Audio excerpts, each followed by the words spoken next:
Good evening, friends. It's an absolute pleasure to see you all here this evening. It's lovely to see such a full house. Welcome to Robinson College. I'm Richard Heaton. I'm the warden of this college. It's so nice to see there are lots of present members of the college. There are lots and lots of alumni here. It's nice to see you all as well. There are a number of future members of the college. There are undergraduates who will be matriculating in just 2 weeks, so they're up early ahead of term to clock this event, so thank you for that. And there are a number of visitors. So for the benefit of the visitors, let me just say, before I introduce the speakers, a word about our college.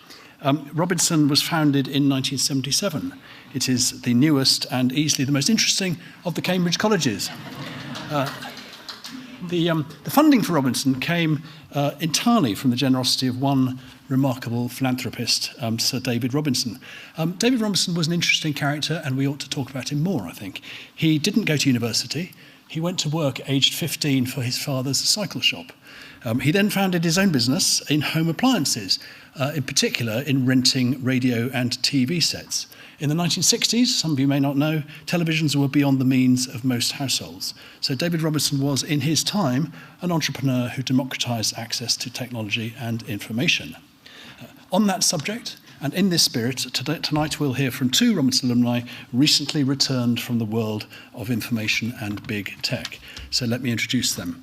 Sir Nick Clegg, matriculated from Robinson in 1986, read archaeology and anthropology, took further studies in Minnesota and Bruges. In his early career, he was a journalist for the FT. He was elected to the European Parliament in 1999, to the Westminster Parliament in 2005, and became leader of his party, the Liberal Democrats, 2 years after that. He was, of course, Deputy Prime Minister in the coalition government 2010 to 15, which political historians, please note, makes him the most senior Cambridge politician since Baldwin and the most senior Liberal politician since Asquith. After politics, he took an interesting career turn. He joined Facebook, becoming latterly president for global affairs for Facebook, a role from which he stepped down earlier this year. Nick's first two books were Politics Between the Extremes and How to Stop Brexit and Make Britain Great Again. How's that going? His third book is out this month, How to Save the Internet, and he will be talking about it this evening with Matt Brittin. Matt is also a matriculated student of Robinson College, started here in 1986, the same year as Nick, read land economy. His early career was in the newspaper industry. He joined Google in 2007 and was latterly president for business and operations for Europe, Middle East and Africa, leaving Google roughly the same time as Nick left Facebook. Matt and Nick, this is bound to be a really interesting conversation. Over to you.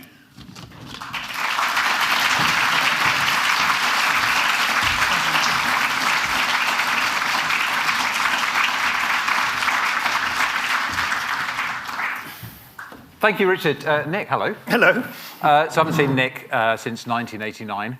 No, it's a little bit of an exaggeration. It smells the same, doesn't it, here? Smells the same. It does, actually. Yes, it does. I don't know whether it's a brick or anything. So welcome, everybody. This is a unique occasion. It is our only edition of our live podcast. I don't know whether it's The Rest is Politics, Diary of a Deputy PM. Maybe it's The Rest is Robinson, actually. Shall we call it that? And Nick, while you get Recovering from big tech. Recovering from big tech. While you get pouring, I just want to... at Google, we had this expression, which is in God we trust, and everyone else must bring data. So let's just get a bit of audience data here, which I know you love at Meta. Let me just ask... you can see how this is going to go. Raise your hand. Can I ask you all to just raise your hand and say yes if you're on Facebook? Yes, OK.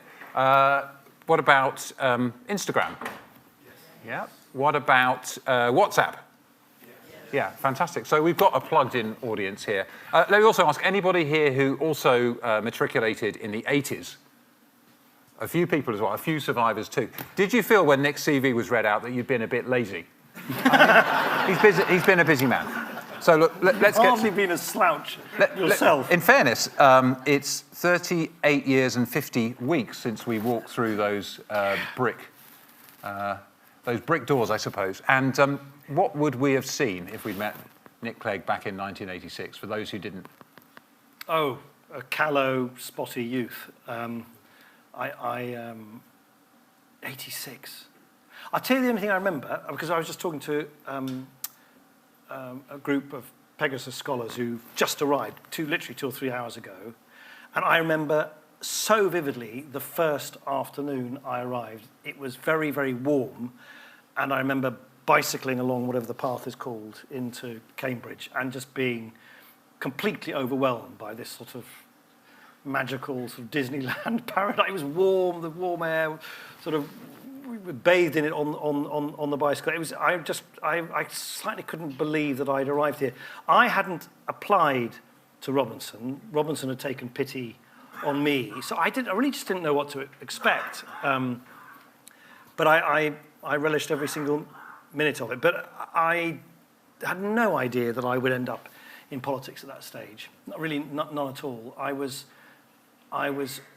actively interested in politics and current affairs, but I remember making one visit to the student union and seeing all these young people braying at each other in raging certainty, and I just hated it. And I left, and I couldn't bear the idea of getting involved in student politics. So I was much more into drama, sports. Politics crept up on me after university, not at university. And so when you look back at your time at Cambridge... And all I remember is, you were just ridiculously fit and supremely you were the great athlete of our year, and we sort of looked at you in sort of awe that you would wake up at 4 or 5 every morning and row furiously, whatever you rowers do. I mean, this guy's he's a very, very accomplished rower. Well, I lost the boat race 3 times, just speaking. So not that accomplished. But thank you. And actually, I was politically active because I was the catering rep on the Robinson College Students Association. Because my pitch was, I eat more calories per day than anyone else, so it's in my interest to get elected on that. So when you look back at your time at Cambridge, I think it's always interesting for those who are coming, for those who've been here. What are the things that you learned here that you found most helpful in your subsequent career? You were in Brussels, you were a journalist, you were an MP, an MEP, a deputy PM, a VP in business. What are the things that most shaped you from your time here? So my degree, anthropology, shaped me a lot. It's hands up, anyone here who's studying anthropology, social anthropology? We spoke earlier. There you go. It's as you can see, it's a rare and marginal pursuit, but it actually really did have quite a profound effect on me. I'm not sure it was wholly. When I say not wholly positive, what I mean that is I wrestled for quite some time, and I'm sure it's different now. But there was this quite pronounced, almost sort of moral relativism in social anthropology at the time, where you kind of almost were encouraged to suspend any moral reaction to social conduct of any sort, which of course is essential if you're trying to analyse societies in wholly different contexts and so on. But it oddly enough, it sort of removed a North Star about belief. It was all you sort of looked at belief in such a sort of socially sort of context-dependent way, and politics, of course, is all about asserting belief, right. and so it's quite a journey to go from this kind of. So your studies were no use. Well, it was intellectually very. I then after Cambridge, I went and did a 1-year postgraduate thing in a US university, so political theory, political philosophy, and so on. But anyway, this is a very pretentious way of saying that my studies here and my studies in the US immediately afterwards really put me through my paces in terms of me asking myself, what did I really believe? What was my own personal political philosophy and so on? So I think it was tremendously important for that reason. I did a lot of sort of am-dram. I did a lot, I was sort of third spear bearer in a prize-winning production by Sam Mendes, where I think I had you could have been one line. I had one line of "Hey, fellow, he comes now," or something like that.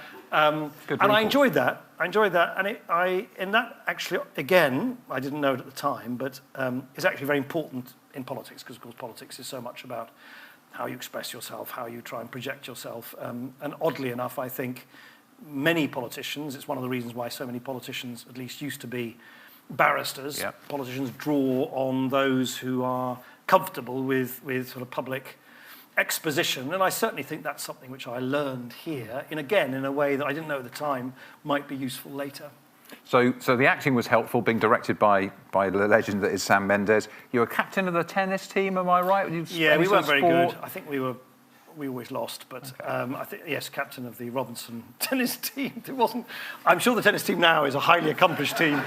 It was a bit sort of, smoking some silk cuts on the way, losing, and then going to the pub straight afterwards. It wasn't very. But I was captain. Yeah. Which I'm very proud. So leadership potential for an early age. Yeah. Unexercised leadership potential. Unexercised. Very good. And so you have now operated in some quite different environments, right? So we talked about a little bit of time as a journalist and in the US studying, but you've been in Cambridge, you've been in Brussels, you've been in Westminster, you've been in Silicon Valley. What's similar, what's different across those environments? Well, I'd be very interested to know what you think. In career-wise, by accident, not by design, I've been immersed in sort of three bubbles, really. There was the Brussels bubble. I was there for a decade. I was 5 years a civil servant. I worked in the European Commission. I worked on the EU trade negotiating team, and also latterly in the policy office of a former British European Commissioner called Sir Leon Brittin. And then 5 years as a member of the European Parliament. So I spent 10 years in Brussels. And Miriam and I married when we were both in Brussels. Our two oldest boys were born in Brussels. Then 12 years as an MP, and then party leader, and then deputy prime minister in Westminster and Whitehall. And then not as long as you in big tech, but then close to sort of 7 years in Silicon Valley. And the thing that unites them all, of course, is they're all bubbles, and they're all completely self-obsessed. And that's what bubbles do. I'm sure, dare I say it, academia is the same. Everybody thinks that they're the most important player. Everyone thinks that everyone else is thinking about them. Everybody in those bubbles thinks that the world rotates around them. And it's been interesting for me to be in these sort of bubbles. The one that I always say, the one that I think where the self-absorption was most misplaced was in Westminster. The sort of the pomposity of Westminster seems to go up as the relative importance of Westminster in the world seems to go down. You know Silicon Valley. Did you ever live there? No, I didn't. I didn't want to live there. Which is probably sensible, but I did. But you know it very well. Yeah. It's its own bubble, and it has its own and it has its own hubris, and it has its own herd instinct. But it is, of course, a very, very consequential place. I think probably I would say to anyone as you go through these iterations in your own kind of careers, it's really, really important not to get overdrawn into sort of bubble behaviour, because, dare I say it, it's probably an anthropological phenomenon. Yeah. That's what we all do. We care most about what people in our own milieu think. It's just like it seems to be human nature. And I think I've certainly tried to learn to resist that. And in my latter stage, and I don't know whether you feel the same, but I actually remember saying to Mark Zuckerberg back in the autumn of 2018 when I moved to Silicon Valley, I said, the moment I don't feel like an outsider here, I'm leaving. Right. Because I thought to myself, well, there's no point having someone like me unless I'm a bit of a sort of grit in the oyster, unless I'm sort of representing the outside world into that tech company rather than the vice versa. So I think we all are susceptible to bubble behavior, and it's one I've always tried to resist. It's interesting you say that. My job at Google for 18 years was often to be a bridge between the people in California who are building or leading the building of the products, and to try to build a representative presence in 40-odd different countries. So I wanted Google in France to feel French, and Google in South Africa to feel South African, and so on, and to try to kind of pull the company to be sort of more Was it a very centralised culture?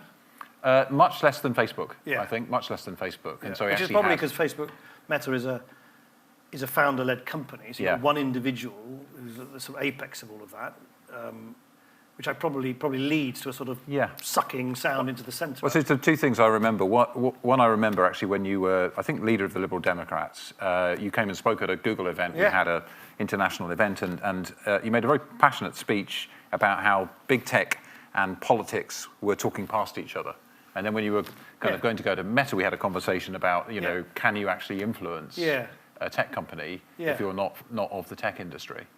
Yeah, and I was very keen not to be of the tech. Yeah. Otherwise, what's the... I mean, you know, these are somewhat parallel but different routes. I mean, I became very fascinated by this lost in translation phenomenon where politicians didn't understand tech and were constantly being encouraged by the newspapers and the media who had their own axe to grind to sort of yell at them. Yeah. Big tech didn't really understand the pressures that politicians were under.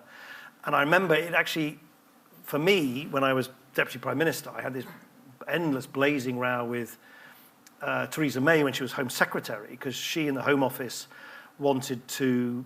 They were basically seeking to try and sort of thwart encryption. I mean, I'm simplifying things. I had the same conversation. Remember, which was ludicrous. And so for 5 years, I vetoed a piece of legislation which became dubbed the sort of Snoopers Charter. The details don't really matter. They shoved it onto the statute book after I was unceremoniously ejected by the ungrateful British voters in 2015. They shoved it onto the statute book in, I'm not bitter, in 2016. But I remember, on a more serious note, I remember speaking then to the folk from these big American companies and sort of having this endless argument with the Home Office and the Home Secretary at the time.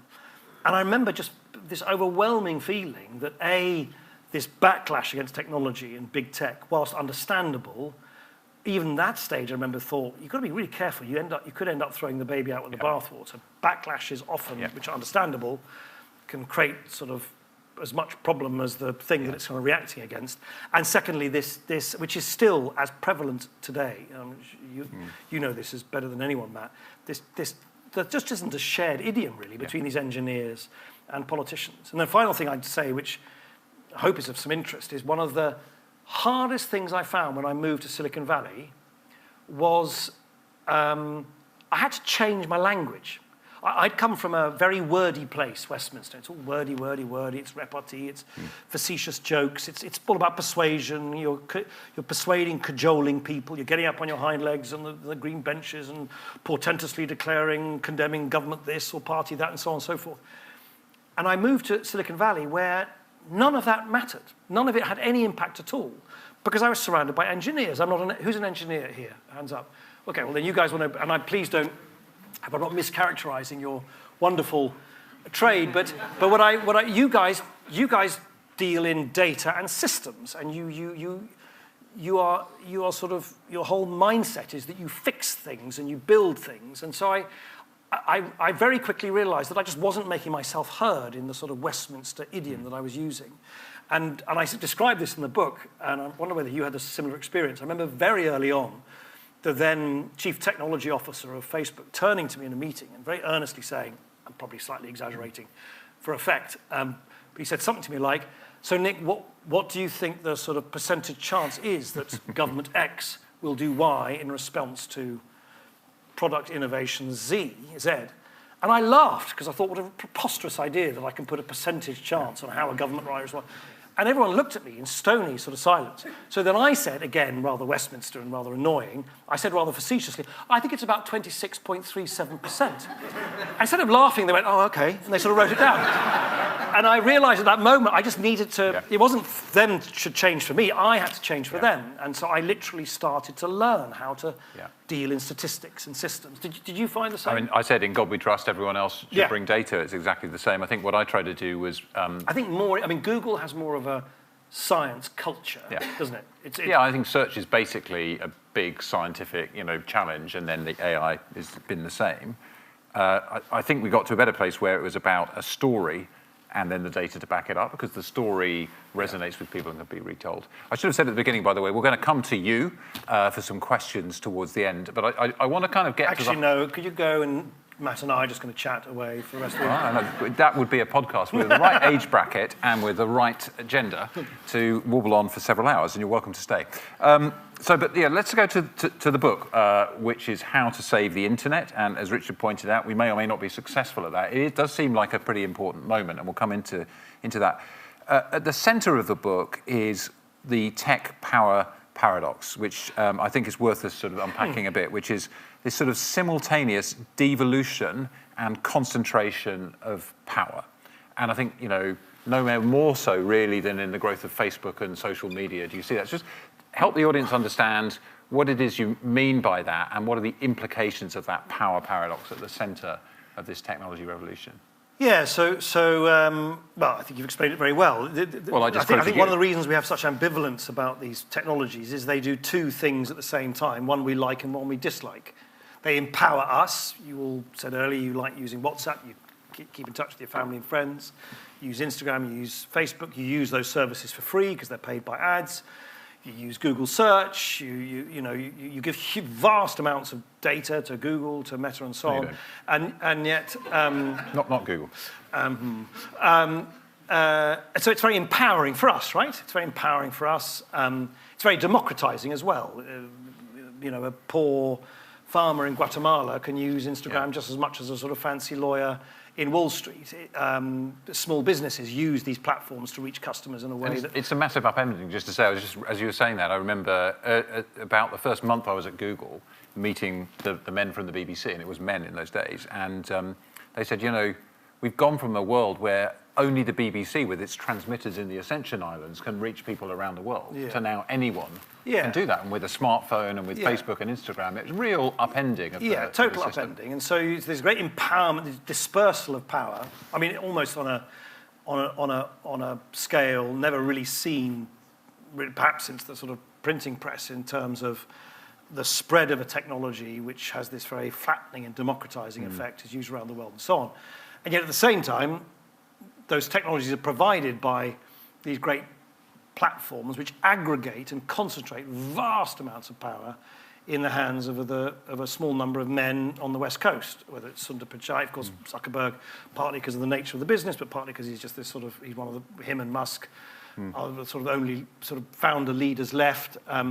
It becomes very personalized on them, but it really can be applied to Amazon, to Google, to Microsoft in a different way. Sort of network effects, these network effects. And so I think this is the thing that we're constantly wrestling with. We like what these products allow us to do in our everyday lives, but we feel very uncomfortable with the amount of power that is sort of given as a part of that bargain to these companies. And I think that, and again, I try and unpack that in this book, I think that is going to be dramatically accelerated by Gen AI, and already is, because the direction in which Gen AI is moving, and whether it's Google, whether it's Amazon, whether it's all these companies, they're all basically trying to do the same thing. They're all trying to deliver to us highly personalized AI agents who will increasingly know more and more about us and then become sort of partners and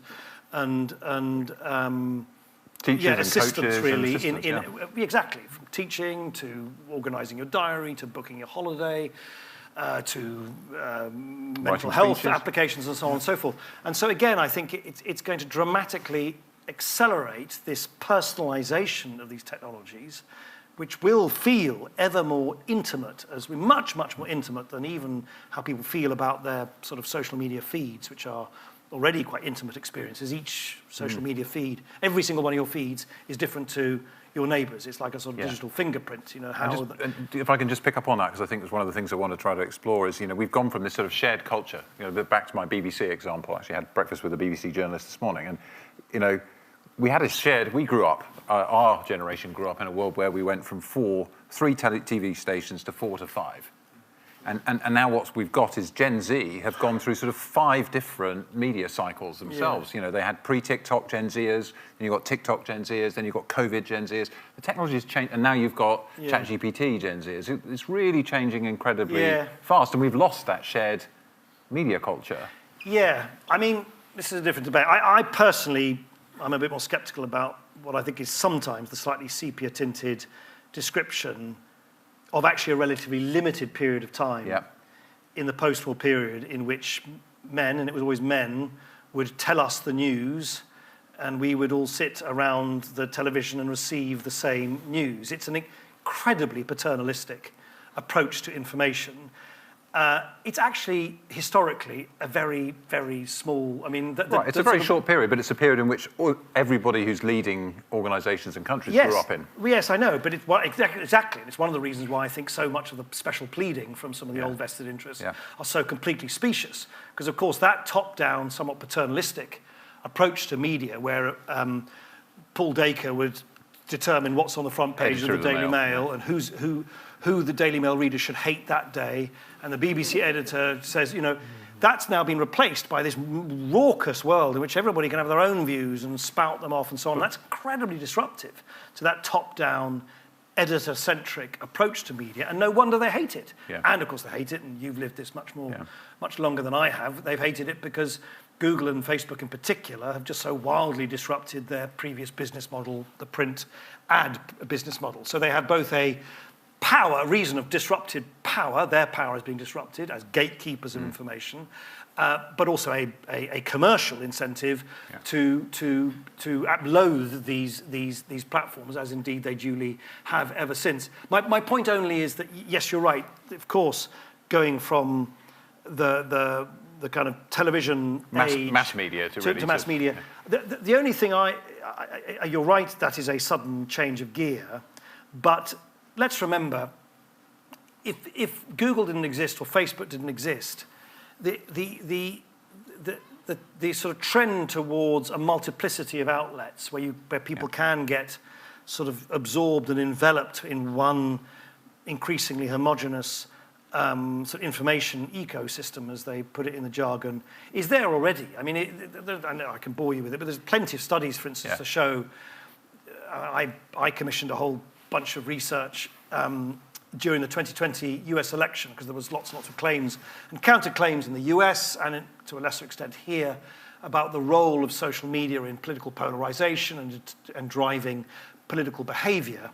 But there would be no research on it. So I set up a research program, the first of its kind, and I think it's been done since. I'm very proud of it, where 11 universities in the US ran these very big, in effect, experiments from volunteers, but large-scale sort of holdout groups. So you'd have, let me just explain, because I think it's quite interesting. You'd have sort of 250,000, 300,000 US voters who would use Facebook during the 2020 election. Remember, that was a highly polarized election taking place during lockdown. It was followed, of course, by the insurrection in the Capitol and so on. But you'd have 250,000 voters who had no virality on their Facebook feed. They couldn't share anything. Another 250,000 who had no algorithmic ranking. It was all done chronologically. Another 250,000 who wouldn't use Facebook at all. And interestingly, I genuinely didn't expect this, and I don't want to, and I'm sure I'm perhaps oversimplifying the conclusions of the research, which have been independently peer-reviewed and published in very reputable science magazines. Basically, it shows that it has very little effect on voter behavior, certainly over that period of time. But other parallel studies have shown that, for instance, and this is more of a US point, which is why I think the BBC is so important here, if you watch the same cable news channel, so if you watch Fox News and you only read the New York Post, you're actually in a much more narrow, you're actually consuming a much narrower political diet than if you're exposed to the mad rantings of your mad uncle on Facebook who believes the world is flat. So I think a lot of the caricatures of what technology does and how it shapes our information environment is often a lot more complex than it might seem. I think you make that point well in the book, and there's a decent chunk of the book which is sort of taking us through the journey at Meta. And we can't explore all of that here. And I think you make the point there, though, filter bubbles used to exist. They were just called Rupert Murdoch and Paul Dacre, and now there are many, many, many, many smaller ones which you can sort of choose to opt in, including private individuals. But just to kind of get to some of the heart of what you were trying to do at Facebook, you came in and you set up an advisory council. You basically built a sort of trust and safety organization to sort of start to have policies and engage on policies. And you also were in the thick of defending Facebook quite a lot, whether it's the fragmentation of media, which we talked about, the rise of populism, surveillance, capitalism, teen mental health. You felt like you were under fire an awful lot, and you made huge progress. And then you've stepped down, and Mark Zuckerberg has basically said, we've over-removed content. We're going to go back to the sort of Wild West. We're really sorry. We shouldn't have taken all that stuff that Donald Trump didn't like down. Is that a fair I don't think they've actually jettisoned quite as much as that description. They've I mean, I can get into the details. They've switched from fact-checking on misinformation to a sort of Wikipedia approach to misinformation in the US only, but not here. Why wouldn't you do it everywhere if you thought it was the right approach? Because in America, fact-checking has become uniquely politicized, like Right. everything in the US. We don't have the same... In this country, people are relatively relaxed about the idea that there is a thing called fact-checking that you can do. In the US, it just became... I mean, half the population thought fact-checkers were basically censors. You know, you can agree or disagree, but if you're the largest social media platform in the world, and in your host nation, half the country thinks you're basically after them, and fact-checkers are paid lackeys to censor your speech. I mean, you can agree or disagree with it. I completely disagree with it, but you're in trouble because you have to have a certain degree of legitimacy. So anyway, I'm not sure I'd agree with the description of your pivot, but has there been a pivot? Has there been a pivot across Silicon Valley? Yeah, I'm sure many of you saw these extraordinary pictures last week of all of these Silicon Valley captains of industry, Sergey Brin, you know, who was a long-standing Democrat, and all of them sucking up to Trump and saying how marvelous he was and he's the greatest thing since sliced bread. It's extraordinary, this sort of genuflection by Silicon Valley. Well, I mean, what's going on here today? Yeah, I mean, I haven't read the news, but... Well, I think, isn't it the biggest military parade for a president visiting? Isn't that the way everybody's having to treat him? Well... I mean, it strays into a different... We have to be careful because both of us need to go to the US again at some point. So, well, I'm going on Monday. I'm going on a Sunday. Hope they let me in. Okay. Look, this is a slightly bigger thing, and it's certainly not in the book. I don't know where you want to go here. I really do think we're making a very big error as a country, it frustrates me enormously. I'm as American as they come. I've studied there. I have my 2 kids there. I worked there for many years. But it just maddens me that the British political and media establishment just doesn't seem to understand how profound this rupture is between the US and our side of the pond. And they just can't stop themselves from this rinse and repeat behavior of sort of just constant obsequiousness to the incumbent of the White House, this constant belief that Britain's only real fate in the post-war period is to cling as clammily as it can to the coattails of Uncle Sam.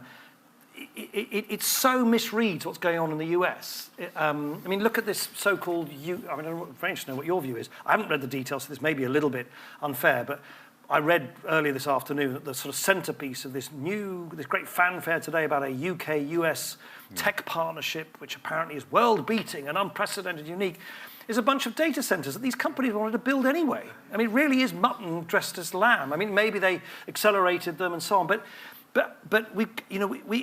I always say to people, every single one of us, I bet you here, is holding in your pocket or in your hand or in your handbag a piece of US hardware, right? Your phone. Pretty well all the software on that is American designed.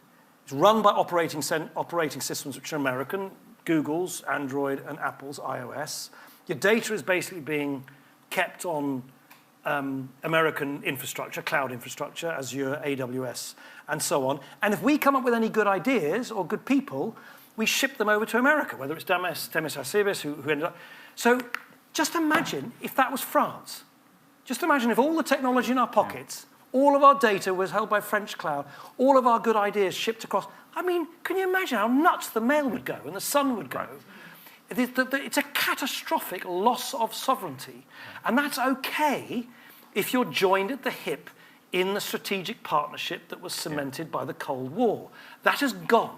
The Americans now quite understandably care more about the Pacific than the Atlantic. Clearly, their attitude towards Russia is quite different. The Soviet Union is no more. And the change that we've seen is not just Trump. Biden was just as protectionist as Trump was. If you look at the damage he did to the WTO, it was Obama who first said that the main priority for America was the Pacific. And yet we carry on in this sort of Pavlovian fashion, this robotic fashion in Britain, just doing the same old thing, which is terribly pleased that the Americans occasionally look kindly in our direction. It's pathetic. So this is why I wanted to go there. Thank you, Nick. Because calling that out is something I think you probably wouldn't have done in the previous role, and maybe I wouldn't as well. But, I wanted to use it, though, to open up your book, because you talk about the open internet, and that's what made it so successful. You talk about your time at Meta, and then you move on to say, we're reaching the end of the golden era. Data flows, privacy shield, data's not oil. Zuckerberg, when you were there, didn't even visit Britain. We're irrelevant. The internet is fracturing globally. Yeah. And then you posit a proposal for a US-led global consensus, which I'm afraid you've just kind of rather undermined there. So, like, well, thank you. Is there a realistic prospect of that? Is that the key to saving the internet? It wasn't supposed to be a trap. No. I get it. Well, no, genuinely, listen. If you think it's bollocks, you should tell me. But well, no, you just sort of said it's, you know. No, but let me try and explain. So what Matt's referring to is what's called in the sort of, you know, jargon the splinter net. It's like a sort of boiling frog phenomenon. Bit by bit, the carefree, happy-clappy way in which the internet was built, almost by accident, by scientists, engineers, entrepreneurs. No one built the internet by some, you know, blueprint or design. There was no global design, No, but it was sort of bottom-up governance, wasn't it? It was all extraordinary, and I try and describe this in the book. I mean, just the sheer history by which the internet almost accidentally came into being. By the way, Tim Berners-Lee's also got a book out, which is also very readable. Yeah. I haven't read it, but I recommend it. But the thing that was the sort of glue in all of that was this idea that data should flow effortlessly from one jurisdiction to another, that there is a sort of high degree of openness, at least in the non-Chinese internet. That for a whole bunch of I mean, the fundamental collision that I try and unpack in the book, and that's why I wrote the book, because I just don't think enough people are talking about this, is really the collision between the globalizing effect of technology, which eliminates geography, and the deglobalization of politics everywhere. Politics everywhere, whether it's Modi, Erdogan, Brexit, it's all the same thing. It's everybody. We are living in the era of the kind of backlash, the political backlash against globalization, people wanting to pull up the drawbridge literally and metaphorically, protectionism, et cetera, And partly for the reasons you just outlined, right? You know, people want to have control of their own... Maybe, yes, and maybe one is related to the other. Maybe the globalization of technology was so unsettling to people, that's partly fed this reaction against it. But the long and the short of it is that far from being this kind of open sort of platform of a sort of globalized, the internet is becoming increasingly uneven, regulated in different ways in different places. There are increasing attempts, many which have been made in recent years, not quite yet delivered, but I think it's only a question of time when they will, when major jurisdictions will, in effect, try and copy China. Because the Chinese, I mean, if you're India, if you're Modi, I mean, the incompetence of the Trump administration, that they basically chased the leader of the largest democracy, Modi, into the hands of the largest autocracy in China. Did you see those pictures of Modi in Japan? I mean, the incompetence of it is just mind-boggling. But if you're Modi, you kind of think, well, screw these Americans. I'm going to do what the Chinese have done. I will build I will pursue an approach which is what the Chinese have successfully done. 30 years ago, no one thought it was possible. Bill Clinton famously said, the Chinese will not be able to regulate the internet, will not be able to hive off their internet from the rest of the world. He said it's like trying to nail Jell-O to the wall. Yeah. But they succeeded. They did it. They have built an incredibly successful internet because they've got the scale to do it, but one which is, of course, heavily surveilled internally and hived off from the outside world. If India does that, then really the global internet as we know it is no longer a thing. And so what I advocate, as you quite rightly say, which sounds wholly unrealistic in an age of sort of Trump America First belligerence, is this idea that the major techno-democracies, India, Europe, and the US, need to come up with new rules of the road to govern the internet in the AI age. And I describe what that would be. Now, it is totally fair to say that ain't going to happen with Trump in the sort of current mood. The reason I think, I hope, and I believe that something like that will re-emerge is for the following reason.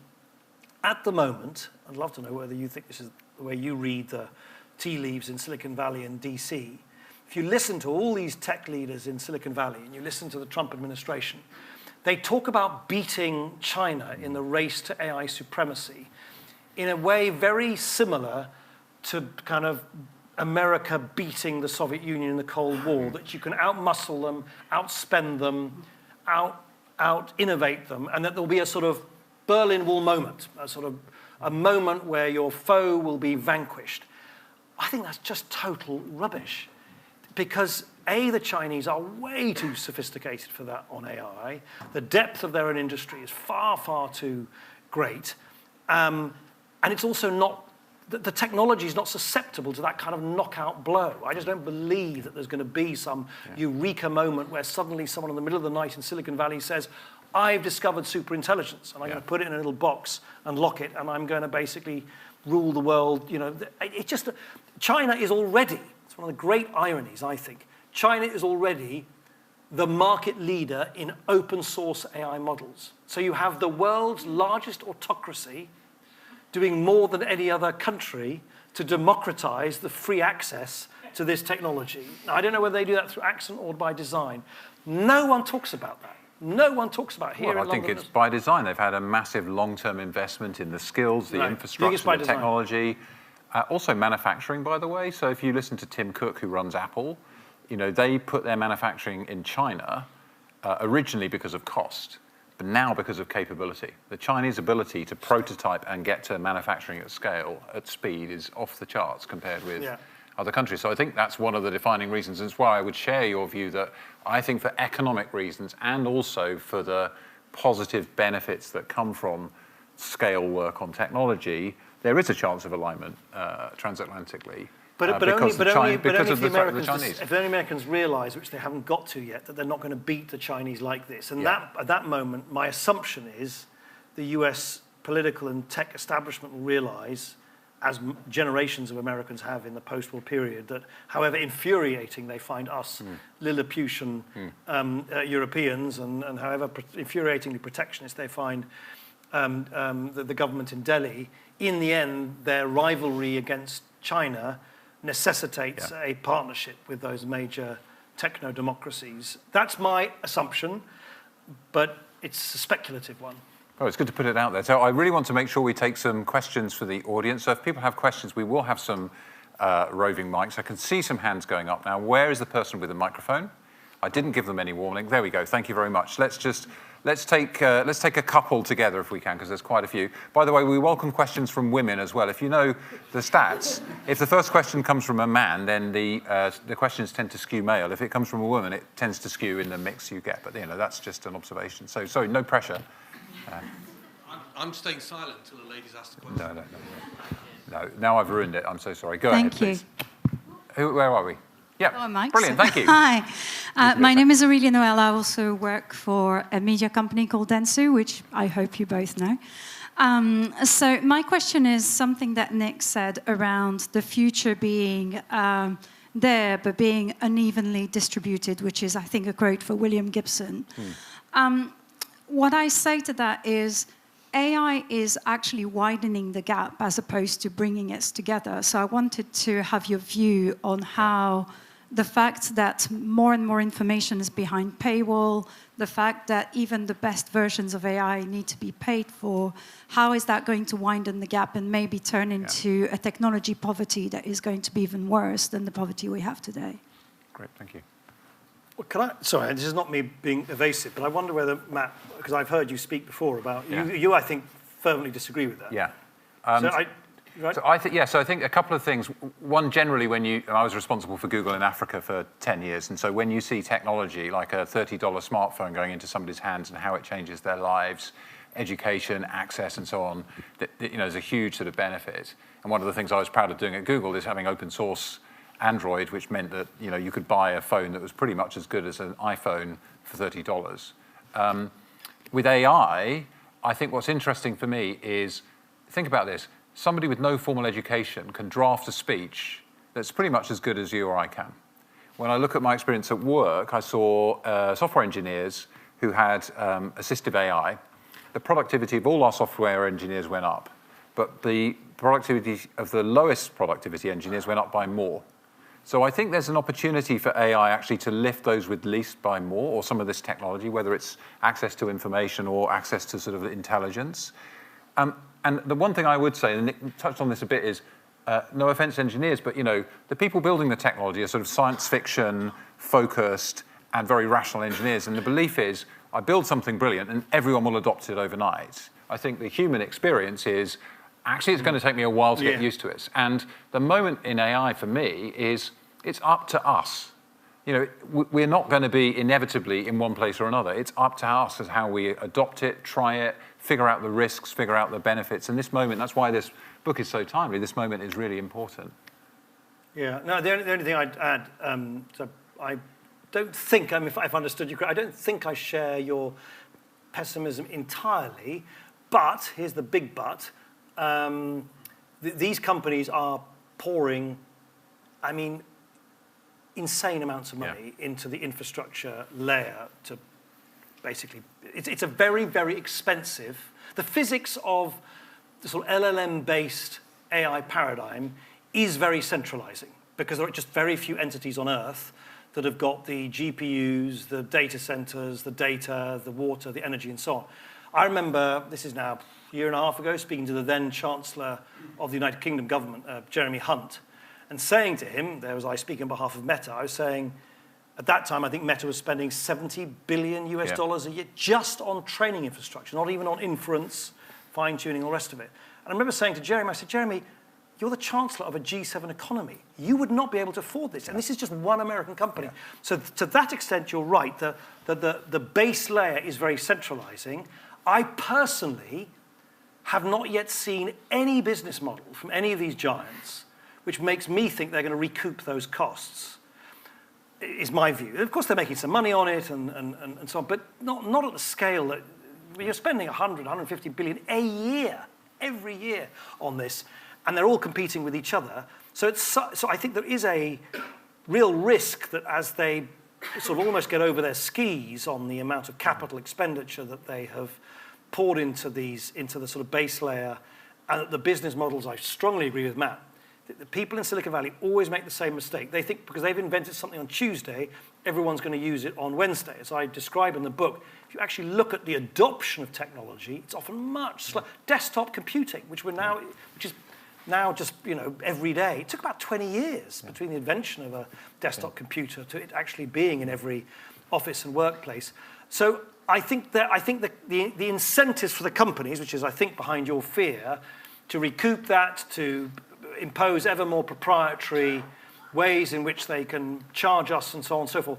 It's actually, oddly enough, why, it's such a weird irony. I think it's so important that open source AI development continues, and who would have ever thought that it's the Chinese? I went through I actually went through a bit of a sort of Damascene conversion about open sourcing AI models, because I was, about 2 or 3 years ago, there was a ferocious debate in Meta at the time about whether Meta would open source, I think it was then the Llama 2 model that it was working on, and there was a great debate in the board and the rest of it. And there was a huge sort of movement in the press and government and others say, oh no, you shouldn't open source these models, it's dangerous to do so and so on. And I at the beginning thought, oh wow, I thought it was a perilous thing to do.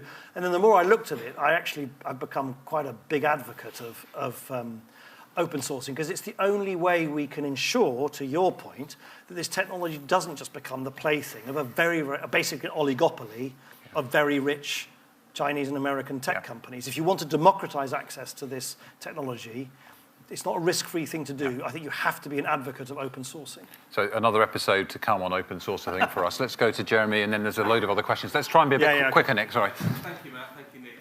Jeremy Davies, Robinson 986 Computer Science. Not as successful as you guys. I'm still leading large technical teams in Microsoft and the Army. My question for you, Nick, is when you look at what happened in the 1930s, the British Union of Fascists, the Communist Party of Great Britain, and their ability to build these echo chambers that really develop their people and their thinking and so on, in quite dangerous ways. What we've got now, when you look at what you were talking about earlier with your talking shop of Westminster and your very direct shop of the technologists and the engineers, is the tools that these engineers have built, the algorithms these engineers have built, are now being used by our adversaries as a weapon against us, and Westminster simply cannot keep up with the pace of development and the growth of these groups in these echo chambers. Have you got any thoughts on how we can protect our society, particularly those who are perhaps less informed, less critical thinking, how do we protect our society from, the output of these echo chambers? So every time a new technology comes about which enhances our ability to spread information, share information, and again, there's a sort of chapter in the book where I sort of describe some of the history of this. In the 30s and 40s, radio was considered to be the favoured tool of fascists. And a lot of people in the 30s and 40s said, it's because of radio that Mussolini has done so well. It's because of radio that, absolutely, Now it's Oswald podcasts. Mosley has done so well. Well, I'm not sure if it's podcast, but Did you see the US election? yeah, I'm doubtful that podcasts really swung. But never mind, setting that aside, I think with each new technology, and my view is that these technologies and the way they interact with the arguments we have in society, the differences of opinion, is of course very important. But I've seen no evidence it's the determining factor which generates extremism in society or generates violence or stuff. It just doesn't. Yes, I think that is true. I think social media in particular, of course, introduced something new, which is just virality, just fast distribution. And of course, these algorithmic systems have an effect on that. But I've always worried that, and so there's, I think, a whole bunch of things you can and you should do, which I certainly sought to do, and I feel I largely successfully did, to use those algorithmic systems to minimize bad content and amplify good content, to make it much more transparent, to give users much more control so they can switch algorithms off and do all sorts of things, hold these companies to account through new forms of governance and so on.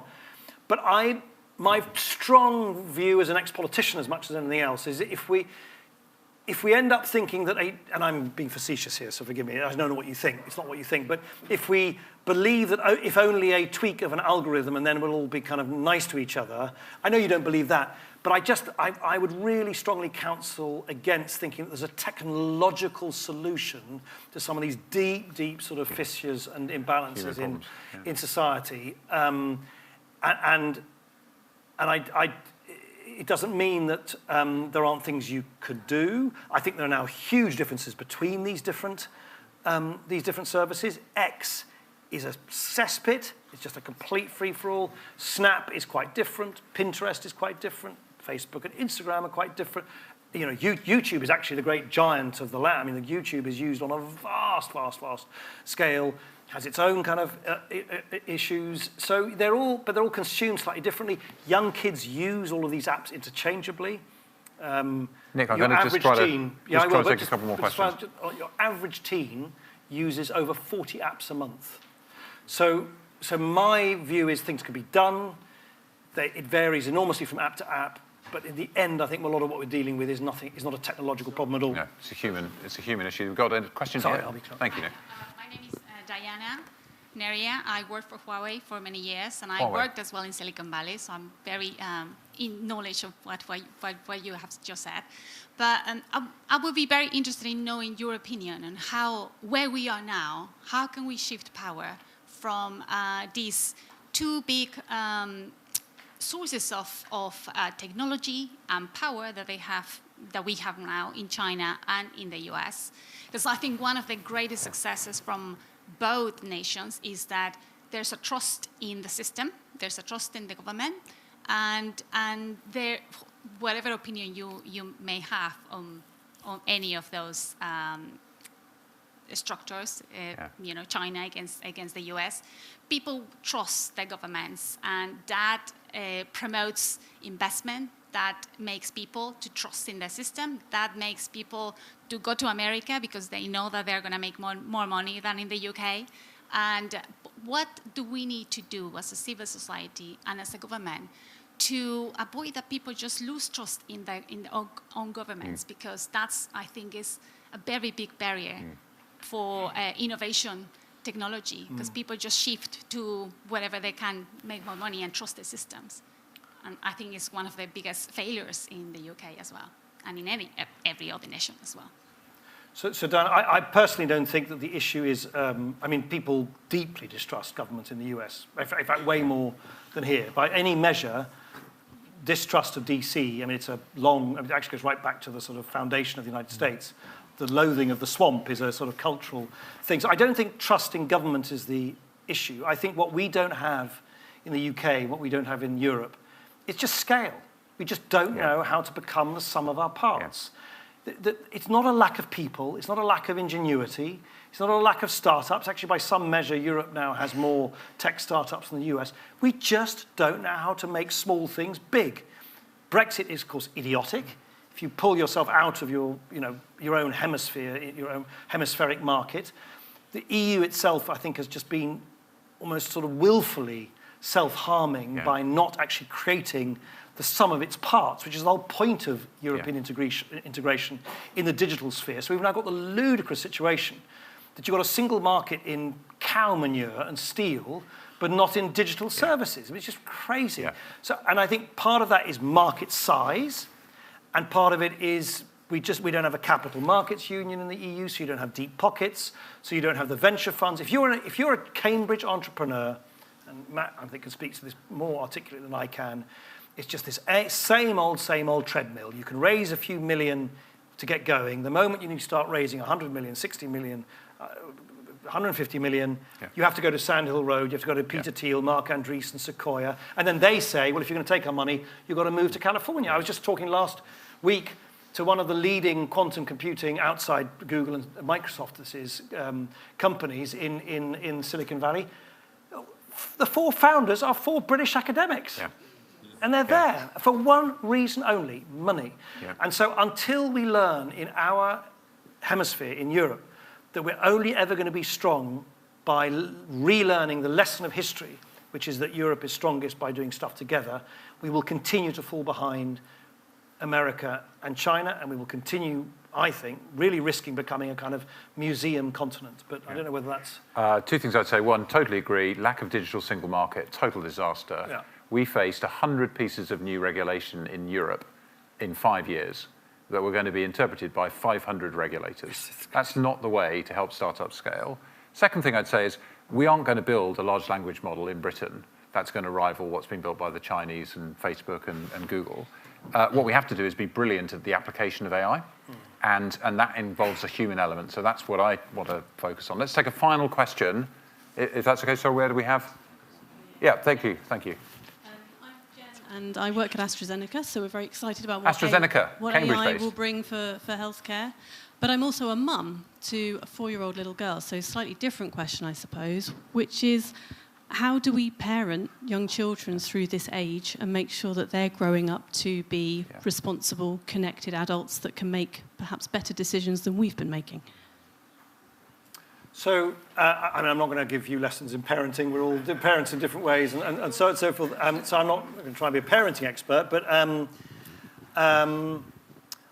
I guess in a nutshell, my view is this issue should just be taken out of the hands of the tech companies altogether. They're never going to get this. It should just be a sovereign democratic decision. If you want to, what they're doing in Australia, I personally wouldn't advocate it, but they're just saying that you shouldn't be able to use social media, whether it's YouTube, whether it's Instagram, whether it's under the age of 16 or under, then so be it.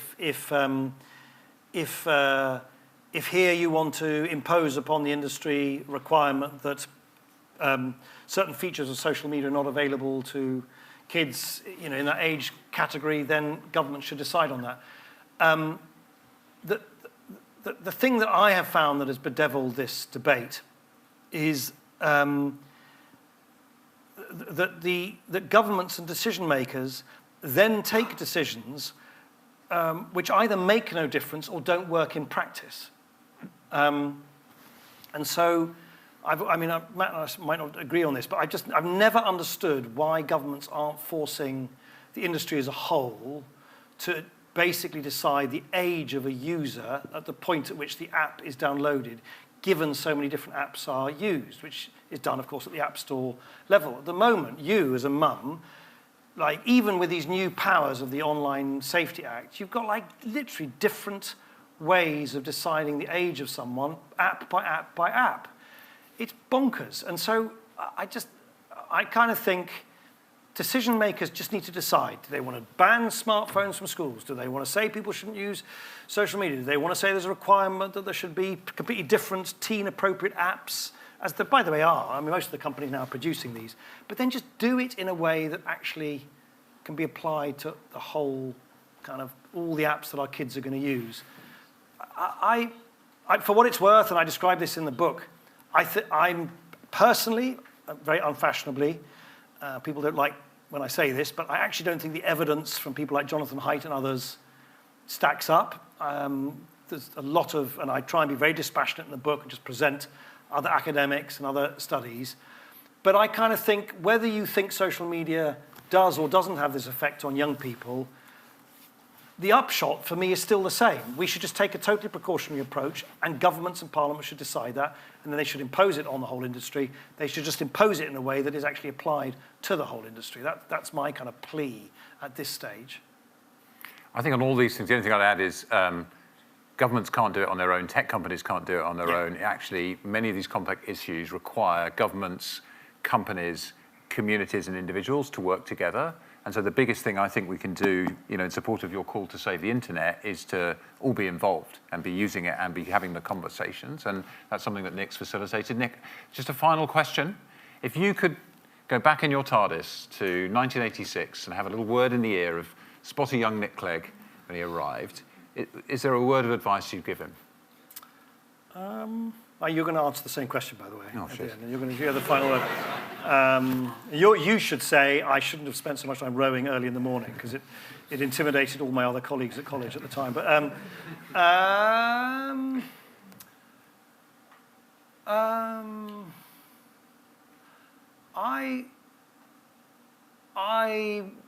I suppose the main thing I would say, and actually some of us were talking about this earlier, I wish that I had kept a greater intellectual interest in other disciplines. I think the narrowness of the British education system, I did 3 A-levels, and I did 1 degree in social anthropology.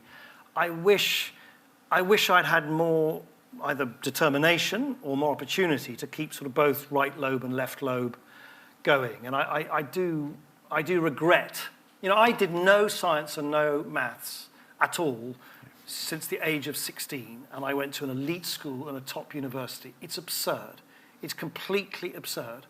And I just wish, either through the education system or my own volition, I'd kept more fingers in more intellectual pies, is probably, is that very pompous? But anyway, that's what I think, actually. Looking back on it, that's what I think. My answer would be, you're going to learn more from rowing than land economy. On that note, ladies and gentlemen, Sir Nick Clegg.